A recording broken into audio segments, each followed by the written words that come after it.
Seorang bocah 8 tahun di Situbondo, Jawa Timur diduga dianiaya ibu tirinya hingga mengalami trauma. Korban kekerasan dalam rumah tangga berinisial NSD, warga desa Sumberwaru, Situbondo, Jawa Timur, mengungkap kasus yang dilakukan ibu tirinya. Korban mengaku dianiaya dengan cara dipukul dan pernah dipaksa minum air kotor ibu tirinya dan juga pernah dilumuri sambal di wajahnya. Fauzi, sang ayah korban, kembali mendatangi kantor Polres Situbondo untuk memberikan atau melengkapi keterangan penyidik. Kasus ini masih terus dikembangkan penyidik dari Polres Situbondo. Ini sedihnya. Kan kok bisa-bisanya sampai kejadian begini, kok sampai hati, kok istilahnya apa ya? Tega gitu. Apa maksud dan tujuan dia itu saya nggak tahu. Dia ditanya sama saya, sumpah-sumpah aja. Yang sudah, kalau memang cuman ngomong di HP, di handphone, percuma. Ya udah, nanti kalau memang terbukti penganiayaan istilahnya, ya sudah, kita hukum aja yang serahkan pada hukum aja.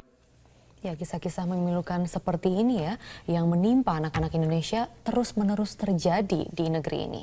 Angka kasus kekerasan pada anak-anak Indonesia telah menunjukkan angka yang darurat.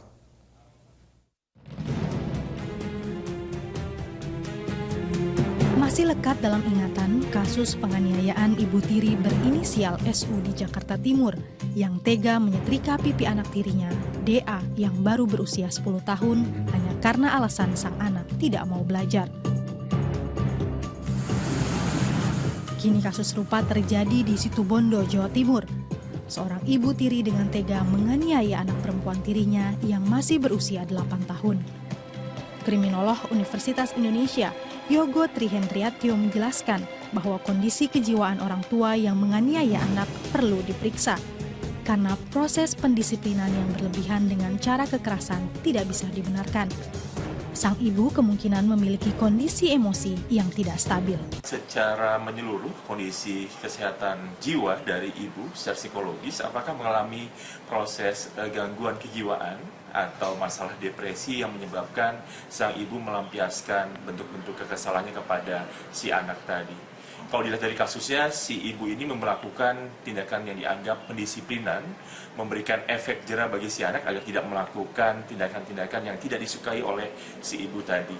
Anak bermain tanpa izin, kemudian ibu merasa kesal, lalu kemudian menerapkan kekerasan fisik tadi kepada si anak tadi sebagai bentuk pendisiplinan. Itu yang juga harus diperhatikan bahwa caranya itu salah.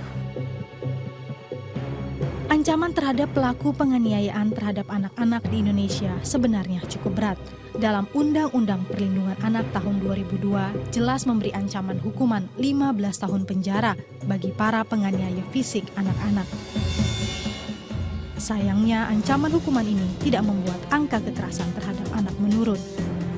Dalam kurun waktu 4 tahun terakhir sejak tahun 2010 hingga tahun 2014, Komisi Nasional Perlindungan Anak mencatat ada 21 juta lebih kasus kekerasan yang menimpa anak-anak Indonesia. 42 hingga 58% merupakan kejahatan seksual dan kekerasan fisik. Tim Liputan Metro TV.